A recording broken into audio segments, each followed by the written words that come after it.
ಬಲ್ಲಟಗಿಯ ಭಗವಂತ ಶಿವಸಂತ ಬಲ್ಲಟಗಿಯ ಭಗವಂತ ಶಿವಸಂತ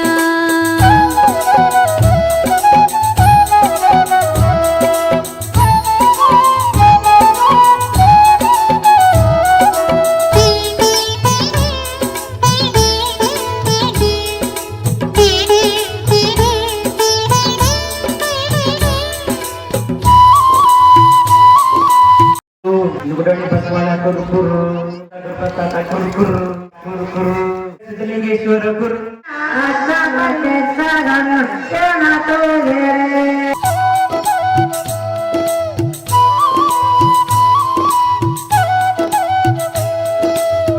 ಬಸವನ ಹಿರಿಮೆ ನಾಡಲ್ಲಿ ಬೀರಿದೆ ವರಗುರು ಬಸವಲಿಂಗ ತಾತನಿನಾದೆ ಬಸವನ ಹಿರಿಮೆ ನಾಡಲ್ಲಿ जगद्गुरु रेणुकाचार्य महाराज की, श्री गुरु बसवलिंगेश्वर महाराज की, यडियूर सिद्धलिंगेश्वर महाराज की।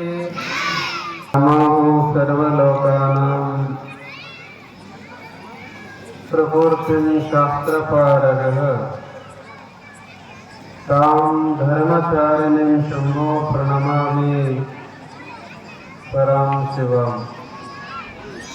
ಆರಂಭದಲ್ಲಿ ಪ್ರಾತಸ್ಮರಣೀಯ ಆದಿ ಜಗದ್ಗುರು ರೇಣುಕಾದಿ ಪಂಚಪೀಠಾಧೀಶ್ವರರನ್ನು ಪುರಾಣ ಚರಿತ್ರೆಯ ಮಹಾನಾಯಕರಾದ ತೋಂಟದ ಯಡಿಯೂರು ಸಿದ್ಧಲಿಂಗೇಶ್ವರರನ್ನು ಸ್ಮರಣೆ ಮಾಡಿಕೊಂಡು ಈ ಭಾಗದವ ನಡೆದಾಡುವ ಮಾತನಾಡುವ ಮಹಾಶಿವಶರಣರಾಗಿ ಭಕ್ತರ ಏಳಿಗೆಯನ್ನು ಬಯಸ್ತಕ್ಕಂತಹ ಸಭಾವಕಾಲ ಕರ್ತೃತ್ವ ಗದ್ದಿಗೆ ನಿಂತುಕೊಂಡೇ ಭಕ್ತರನ್ನು ಉದ್ಧಾರ ಮಾಡತಕ್ಕಂತಹ ಬಲ್ಲಟಿ ಹಿರೇಮಠದ ಲಿಂಗೈಕ್ಯ ಗುರುವರಸೆ ತಾತನವರು, ಬಸವಲಿಂಗೇ ತಾತನವರು, ಬಸವರಾಜಯ್ಯ ತಾತನವರ ಪುಣ್ಯ ಸ್ಮರಣೋತ್ಸವ ಮಹಾರಥೋತ್ಸವ ಕಾರ್ಯಕ್ರಮದಲ್ಲಿ ಯಾವಾಗಲೂ ಕೂಡ ನೇತೃತ್ವವನ್ನು ವಹಿಸಿ ಎಷ್ಟೇ ಕಷ್ಟಗಳು ಬರಲಿ, ಎಷ್ಟೇ ತೊಂದರೆಗಳು ಬಂದರೂ ಕೂಡ ಭಕ್ತರಿಗೆ ಕಲ್ಯಾಣ ಆಗ್ಬೇಕನ್ನೋ ದೃಷ್ಟಿಕೋನದಿಂದ ಮನೆಗಿಂತ ಭಕ್ತರ ಉದ್ಧಾರವೇ ಬಹಳ ಮುಖ್ಯ ಅಂತ ತಿಳ್ಕೊಂಡು ಈ ಕಾರ್ಯಕ್ರಮವನ್ನ ನಡೆಸಿಕೊಂಡು ಹೋಗ್ತಕ್ಕಂತಹ ಮಾರ್ಗದರ್ಶಕ ಪೂಜ್ಯರಾದ ಹಿರೇಮಠದ ವಂಶಸ್ಥರಾಗಿರ್ತಕ್ಕಂತಹ ಪೂಜ್ಯ ಶ್ರೀ ಬಸವರಾಜ ಸ್ವಾಮಿ ಅವರೇ, ಕರ್ನಾಟಕದ ಹೆಸರಾಂತ ಪುರಾಣ ಪ್ರವಚನಗಾರರು, ಪಂಡಿತರು, ಜ್ಞಾನಿಗಳಾಗಿರ್ತಕ್ಕಂತಹ ಕರಾವಳಿ ಹಿರೇಮಠದ ವೇದಮೂರ್ತಿ ದೊಡ್ಡಬಸಯ್ಯ ಶಾಸ್ತ್ರಿಗಳವರೇ, ಕರ್ನಾಟಕದ ಹೆಸರಾಂತ ಕಲಾವಿದರು, ಗಾನಕೋಗಿಲೆ, ಅನೇಕ ಪ್ರಶಸ್ತಿಗಳ ಪುರಸ್ಕೃತರಾಗಿರ್ತಕ್ಕಂತಹ ಕರೇಗುಡ್ಡ ಶಾಲೆ ಮಠದ ವೇದಮೂರ್ತಿ ಅಮರಯ್ಯ ಶಾಲೆ ಮಠದವರೇ,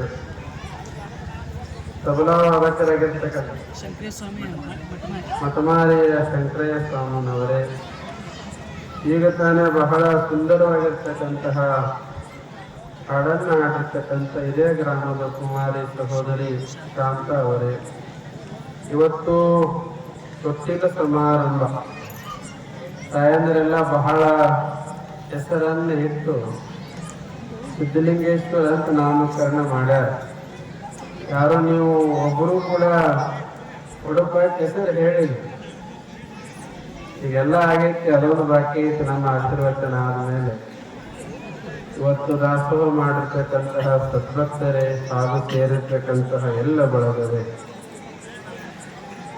ಬಹಳ ಅರ್ಥಪೂರ್ಣವಾಗಿರ್ತಕ್ಕಂತಹ ಒಂದು ಭವ್ಯ ಕಾರ್ಯಕ್ರಮವನ್ನ ಕಲ್ಯಾಣ ಕರ್ನಾಟಕದಲ್ಲಿ ಬಹಳ ವಿಶೇಷವಾಗಿರ್ತಕ್ಕಂತಹ ಧರ್ಮ ಭಕ್ತಿಯ ಕಾರ್ಯಕ್ರಮ ಆಗೋದು ಎಲ್ಲಿ ಅಂದ್ರೆ ಅದು ಬಲ್ಲಟ್ಟಿಗೆ ಪುಣ್ಯ ಸ್ಥಾನದಲ್ಲಿ ಅಂತಕ್ಕಂತಹ ಮಾತು. ಈಗ ತಾನೇ ಮಾತನಾಡ್ತಕ್ಕಂಥ ಸಮಯದಲ್ಲಿ ಇವತ್ತು ಯಡಿಯೂರು ಸಿದ್ಧಲಿಂಗೇಶ್ವರರ ಮಹಾಪುರಾಣ ನೋಡು, ನಿಮಗೆಲ್ಲ ಎಷ್ಟು ಚಂದ ಆಶೀರ್ವಾದವನ್ನ ಗೋಪುರದಲ್ಲಿ ನಿಮಗೆಲ್ಲ ದೃಷ್ಟಿಯಿಂದ ಆಶೀರ್ವಾದವನ್ನು ಮಾಡ್ಲಕತ್ತಾರ. ಗೋಪುರದಲ್ಲಿ ಯಡಿಯೂರು ಸಿದ್ಧಲಿಂಗೇಶ್ವರರ ಭಾವಚಿತ್ರವನ್ನು ಮಾಡಿ ಇವತ್ತು ಪುರಾಣ ನಡೀತಕ್ಕಂತಹದೊಂದು ಎಂತಹ ಯೋಗ ಅಂದ್ರೆ, ಕೈಲಾಸ ಎಲ್ಲಿ ಬಂದೈತೆ ಅಂದ್ರೆ ಇವತ್ತು ಸಾಕ್ಷಾತ್ ಬಲ್ಲಟಿ ಗ್ರಾಮದಲ್ಲೇ ಸಾಕ್ಷಾತ್ ಕೈಲಾಸ ಬಂದಿದೆ ಅನ್ನೋ ರೀತಿಯಲ್ಲಿ ಬಹಳ ಅದ್ಭುತವಾಗಿರ್ತಕ್ಕಂತಹ ಪುರಾಣವನ್ನ ನಮ್ಮ ಪೌರಾಣಿಕರು ಗವಾಯಿಗಳು ಎಲ್ಲರೂ ಕೂಡ ನಡೆಸಿಕೊಂಡು ಬರ್ತಾ ಇದ್ದಾರೆ. ಜೀವನದಲ್ಲಿ ಮನುಷ್ಯ ಏನೆಲ್ಲವನ್ನ ಕೇಳ್ತಾನ, ಏನೆಲ್ಲವನ್ನು ಓದುತ್ತಾನ. ಈ ಜಗತ್ತಿನಲ್ಲಿ ಎಷ್ಟು ದೇವಾಲಯಗಳದಾವೆ, ಎಷ್ಟು ಗ್ರಂಥಗಳದಾವೆ, ಎಷ್ಟು ಪಂಡಿತರು ನಮ್ಮಂತರೆಲ್ಲ ಪುರಾಣವನ್ನು ಹೇಳ್ತೀವಿ ಅಂತಂದ್ರೆ ಅದು ಯಾರಿಗೋಸ್ಕರ ಅಂತಂದ್ರೆ ನಿಮ್ಮೆಲ್ಲರಿಗೋಸ್ಕರ ಅನ್ನೋದು. ಜಗತ್ತಿನಲ್ಲಿ ಸೃಷ್ಟಿ ಮಾಡಿರ್ತಕ್ಕಂತಹ ಪರಮಾತ್ಮ 83,99,999 ಜೀವರಾಶಿಗಳು ಈ ಲೋಕದಲ್ಲಿ ಬದುಕ್ತಾವ. ಅಷ್ಟಷ್ಟು ಜೀವರಾಶಿಗಳು ಬದುಕಿದ್ರೂ ಕೂಡ ಒಂದು ಪ್ರಾಣಿಗಳಿಗಾಗಿ ಒಂದು ಗುಡಿ ಕಟ್ಟಿಲ್ಲ. ಯಾವುದೇ ಪ್ರಾಣಿಗಳನ್ನಷ್ಟು ತಿಳುವಳಿಕೆ ಬರಲಿ ಅಂತ ಹೇಳಿ ಬುಕ್ಕನ್ನ ಬರುವುದಿಲ್ಲ. ಪ್ರಾಣಿಗಳಿಗೆ ಪಕ್ಷಿಗಳಿಗೆ ಜ್ಞಾನ ಬರಲೆಂದು ಪುರಾಣಗಳನ್ನು ಹಚ್ಚಿಲ್ಲ. ಆದ್ರೆ ಜ್ಞಾನ ಓದ್ತಕ್ಕಂತಹ, ತಿಳುವಳಿಕೆ ಅರಿವು ಓದ್ತಕ್ಕಂತಹ ಮನುಷ್ಯನಿಗೆ ಇದನ್ನೆಲ್ಲ ಯಾಕೆ ಮಾಡಿದ್ದಾರೆ ಅಂತ ಅನ್ನೋದು ನಾವೆಲ್ಲ ವಿಚಾರ ಮಾಡಬೇಕು. ಯಾವ ಮನುಷ್ಯನಾದವನು ಜಗತ್ತಿನಲ್ಲಿ ಒಳ್ಳೆಯದನ್ನು ಹೇಳಿದ್ರೆ ಬಹಳ ಬೇಗ ಮರಿತಾರೆ, ಬಹಳ ಒಳ್ಳೆಯದನ್ನ ಹೇಳಿದ್ರೆ ಬಹಳ ಬೇಗ ಮರಿತಾರೆ. ಮತ್ತು ಮರದನ್ನ ಕೇಳಿದ್ರೆ ಒಳ್ಳೆ ಮಾತನ್ನು ಹೇಳಂಗಿಲ್ಲ, ಹೆಂಗೆ ಹೇಳಿದ ಏನ್ ಹೇಳಿದ. ಯಾವ ಒಬ್ಬ ಮನುಷ್ಯ ಅಂದಾದ ಒಂದು ಮಾತು ಅಂದ್ರೆ ನಿಮ್ಮ ತಲೆಯಾಗ 10 ವರ್ಷ ಇನ್ನೊಂದು ಜನ ಬಂದ್ರೆ ಅದು ನಿಮ್ಮ ತಲೆಯಾಗ ಇರ್ತದೆ. ಅದಕ್ಕಾಗಿ ಮನುಷ್ಯನಿಗೆ ಭಾವನೆಗಳ ಬದಲಾವಣೆ ಆಗ್ಬೇಕು, ಒಳ್ಳೆಯದಾಗಿ ಬದುಕಬೇಕು ಅನ್ನೋ ದೃಷ್ಟಿಕೋನದಿಂದ ಈ ಪುರಾಣ ಪುಣ್ಯಕಥೆಗಳನ್ನ ಮಾಡ್ಕೊಂಡು ಬಂದಿರ್ತಕ್ಕಂಥದ್ದು. ಒಂದು ಮನೆಗೆ ಕಳತನ ಮಾಡ್ಲಕ್ಕ ಒಬ್ಬ ಮನುಷ್ಯ ಹೋಗಿದ್ದಾನೆ. ಕಳತನ ಮಾಡೋದಕ್ಕೆ ಹೋಗಿರ್ತಕ್ಕಂಥ ಸಮಯದಲ್ಲಿ ಮನೆಯಾಗ ಯಾರೂ ಇದ್ದಿದ್ದಿಲ್ಲ. ಹಿಂದಿನ ಬಾಗಿಲವನ್ನು ಒಡೆದು ಮನೆಯಾಗಿರ್ತಕ್ಕಂತಹ ಎಲ್ಲ ಬಂಗಾರಗಳನ್ನು ತೆಗೆದುಕೊಂಡು ಇನ್ನೇನ ಬಾಗಿಲಿಂದ ಹೋಗ್ಬೇಕಂದ್ರ ಕೆಳಗಡೆ ಒಂದು ಎಮ್ಮೆ ಮಲಗಿರ್ತದ. ಎಮ್ಮೆ ಮಲಗಿರ್ತಕ್ಕಂಥ ಸಮಯದಲ್ಲಿ ಎಮ್ಮೆ ಡುಬ್ಬದ ಮೇಲೆ ಕಾಲಿಟ್ಟು ಕೆಳಗಿಳಿದ.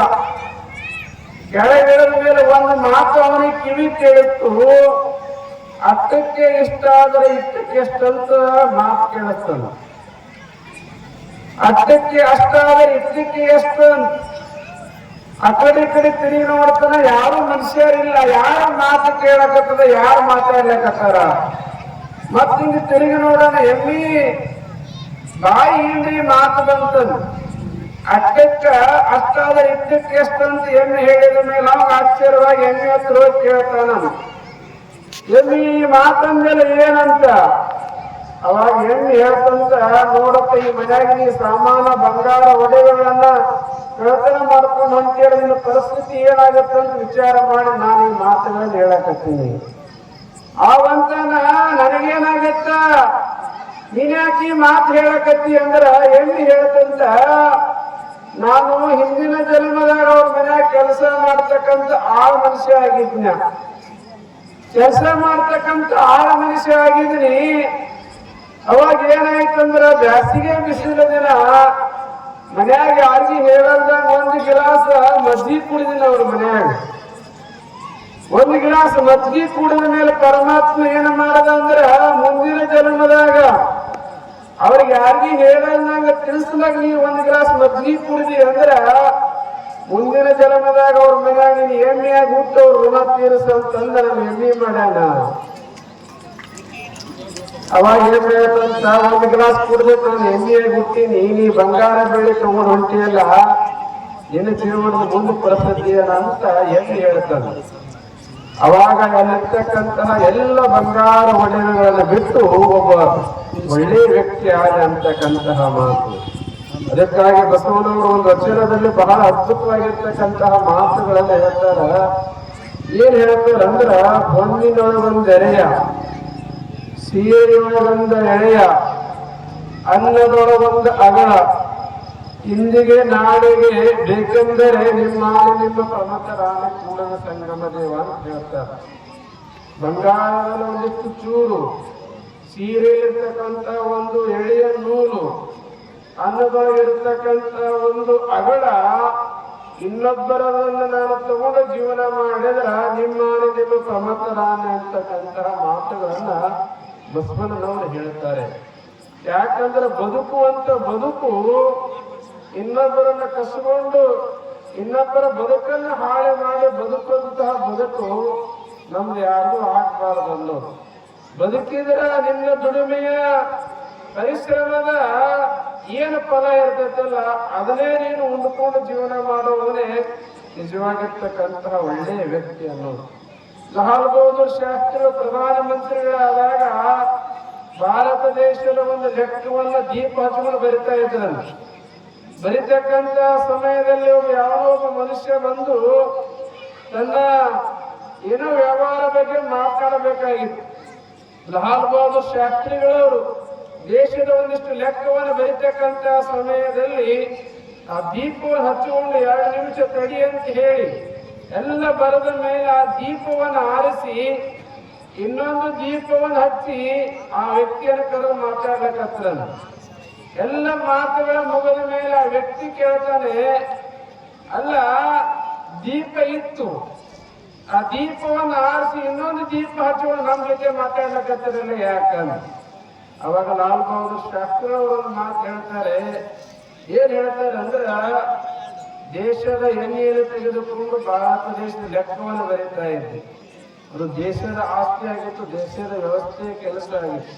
ಇದು ನಾನು ವೈಯಕ್ತಿಕವಾಗಿ ನೀನು ಭೇಟಿ ಆಗ್ಬೇಕು ಬಂದಿ ಅಂತಂದ್ರ, ದೇಶದ ಎಣ್ಣೆಯ ದೀಪವನ್ನು ಆರಿಸಿ ನಾನು ದುಡಿಮೆ ಮಾಡಿರ್ತಕ್ಕಂತಹ ದುಡಿಮೆ ಎಣ್ಣೆಯನ್ನು ದೀಪ ಹೊರಟು ನಿನ್ನ ಹತ್ರ ಮಾತಾಡ್ಲಿಕ್ಕೆ ನನ್ನ ಮಾತುಗಳನ್ನ ದೇಶದ ಭವ್ಯ ಪ್ರಧಾನಿಯಾಗಿರ್ತಕ್ಕಂಥ ಲಾಲ್ ಬಹದ್ದೂರ್ ಶಾಸ್ತ್ರಿ ಅವರು ಹೇಳ್ತಾರೆ ಅಂತಕ್ಕಂತಹ ಮಾತು.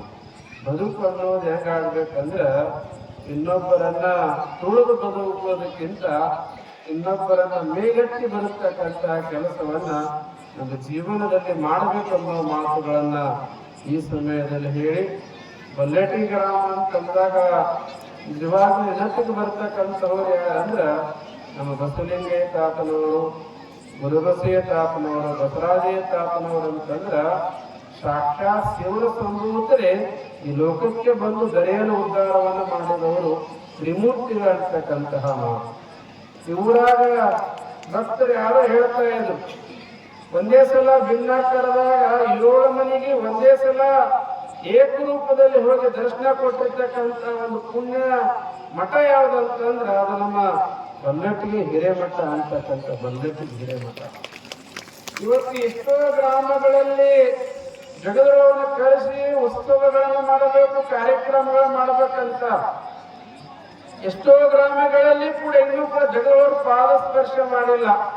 ಅದ್ರ ನಿಮ್ಮ ಊರಾಗಿನ ಪುಣ್ಯ ಎಷ್ಟೈತಿ ಅಂದ್ರ 4 ಜಗದ್ಗುರುಗಳವರು, ರಂಭಾಪುರಿ ಜಗದ್ಗುರುಗಳವರು, ಕಾಶಿ ಕೇದಾರ, ನಾಳೆ ಉಜ್ಜಯಿನಿ ಜಗದವರು ಬಂದು ಪಾದ ಸ್ಪರ್ಶವನ್ನು ಮಾಡ್ತಾರಂತಂದ್ರ ನಿಮ್ಮ ಭಕ್ತರ ಪುಣ್ಯನೇ ಬಹಳ ದೊಡ್ಡದನ್ನತಕ್ಕಂತಹ ಮಾತುಗಳನ್ನು ಹೇಳಿ, ಇವತ್ತು ಯಡಿಯೂರು ಸಿದ್ಧಲಿಂಗೇಶ್ವರರನ್ನ ಯಾರು ನೋಡಿರೇ ಇಲ್ಲ ಗೊತ್ತಿಲ್ಲ, ಯಡಿಯೂರ ಸಿದ್ಧಲಿಂಗೇಶ್ವರ ರೂಪದಲ್ಲಿ ದೇವಸ್ಥಾನವನ್ನು ನಿರ್ಮಾಣ ಮಾಡಿದವರು ಬಸವರಾಜಪ್ಪ ತಾತನವರಂತಕ್ಕಂತಹ ಮಾತು. ಅವರ ಪರಿಶ್ರಮ, ಅವರ ಮನೆತನದ ಸೇವೆ ನಿಜವಾಗ್ಲೂ ಕೂಡ ಅದು ಎಲ್ಲರೂ ಕೂಡ ಸ್ಮರಣೆ ಮಾಡಬೇಕಂತಕ್ಕಂತಹ ಮಾತುಗಳನ್ನು ಹೇಳಿ, ಬರುವ ಕಾಲದಲ್ಲಿ ಇನ್ನೂ ಹೆಚ್ಚಿನ ರೀತಿಯಾಗಿ ಮಠ ಅಭಿವೃದ್ಧಿಯಾಗಲಿ, ರೈತರ ಕಲ್ಯಾಣವಾಗಲಿ, ದೇಶಕ್ಕೆ ಒಳ್ಳೆಯದಾಗಲಿ ಅನ್ನೋ ಶುಭವನ್ನು ಹಾರೈಸಿ ನಮ್ಮ ಮಾತು ವಿರಾಮ ಕೊಡ್ತೇವೆ. ಓಂ ಶಾಂತಿ ಶಾಂತಿ ಶಾಂತಿ.